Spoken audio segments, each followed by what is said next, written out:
नवरात्रि के बाद 10वें दिन दशहरा आता है। दशहरा का अर्थ क्या है? 10 का हरण, 10 का खात्मा। और उसके लिए रावण एक प्रतीक दिखाते हैं। रावण के 10 सिर दिखाते हैं। और जब श्री राम ने रावण का वध करने की कोशिश की तो उनका एक सिर काटा, लेकिन वो सिर फिर वापस आ गया। तो रावण का सिर काटने से रावण नहीं मरा। अब ये सिर किसके प्रतीक है? वास्तव में जब मनुष्य को बहुत अभिमान होता है तब वो अपना सिर ऊंचा करता है। तो अगर देखा जाए, ये जो सिर है ये विकारों के प्रतीक है और इनकी जड़ है देह का अभिमान। इसलिए रावण ये देह अभिमान का प्रतीक है। काम, क्रोध, लोभ, मोह, अहंकार नर में और काम, क्रोध, लोभ, मोह, अहंकार नारी में मिलाकर 10 सिर रावण के हैं। आज तो देखा जाए सारी दुनिया पर रावण का ही राज्य है। हर नर नारी में ये विकार भरे हुए हैं। तो रावण कोई एक नहीं था जो लंका में राज्य करता था, उसकी लंका सोने की थी।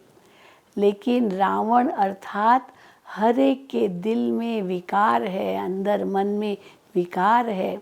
ये विकार ही रावण का स्वरूप है। रावण के लिए दिखाते सारे विकार उसमें थे। काम भी, क्रोध भी, लोभ भी, मोह भी, अहंकार भी, ईर्ष्या भी, नफरत भी, सारे विकार थे। और भगवान का ये कार्य था कि उन विकारों को ख़त्म करना। तो कैसे भगवान ने रावण का नाश किया?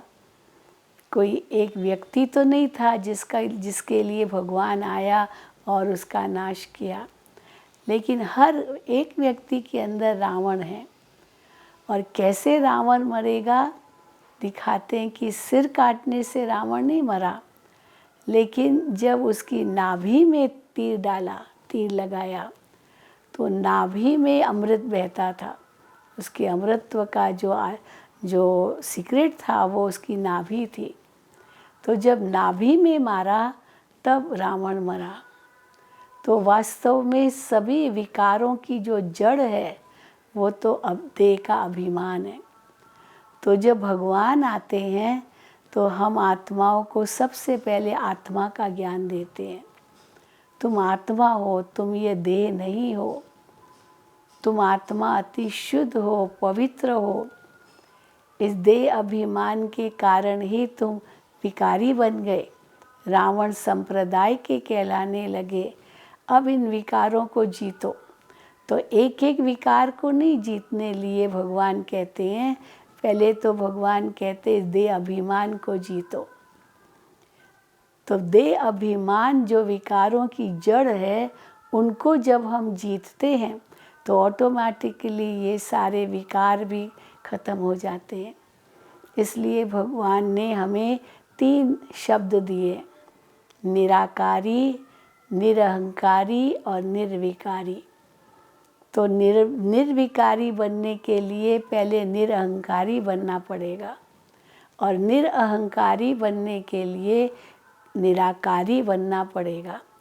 तो मैं एक आत्मा हूँ, एक ज्योति हूँ, प्रकाश का पुंज हूँ, मैं अति शुद्ध हूँ, मैं पवित्र हूँ, मैं एक बेदाग हीरा हूँ।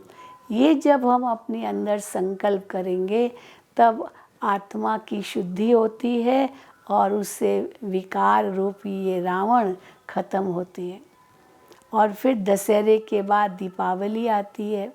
तो जब रावण का खात्मा हो जाता है तो फिर घर घर में खुशहाली हो जाती है, घर घर में दिए जलते हैं, क्योंकि आत्मा की ज्योति जग गई।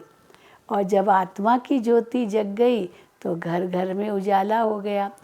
तो और घर घर में उजाला का मतलब है खुशियाँ। तो इस समय वास्तव में देवियों का भी पूजन है और फिर रावण का भी संहार हो रहा है। भगवान ने नारी शक्ति को आगे किया है कि हे नारी, अभी जागो, इन विकारों को जीतो, और जब तुम इन विकारों को जीतेगी तो तुम कैसे इस सृष्टि पर फिर से स्वर्ग लाओगी, क्योंकि नारी ही धुरी है। जब नारी का उत्थान है तो विश्व का उत्थान है, जब नारी का पतन है तो विश्व का पतन है।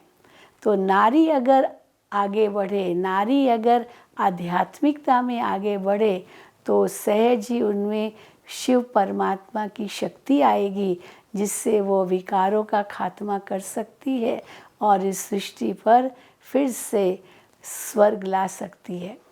तो अभी जो समय चल रहा है ये शक्तियों का समय है, ये रावण के हनन का समय है, नष्ट होने का समय आ गया है। और जब रावण का नष्ट हो जाएगा तो फिर वापस दिवाली आएगी। दिखाते हैं कि राम ने कैसे रावण को नष्ट किया और फिर जब अयोध्या आए तो दिवाली मनाई। अर्थात रावण रूपी दुश्मन को नाश करके हम सच्ची सच्ची फिर दिवाली मनाते हैं। तो चलिए हम रावण को पहचाने, इन विकारों को ख़त्म करें, उसके लिए दे अभिमान को नष्ट करें, अपने आप को आत्मा निश्चय करें और आत्मा निश्चय कर सब संबंध परमात्मा से जोड़ें।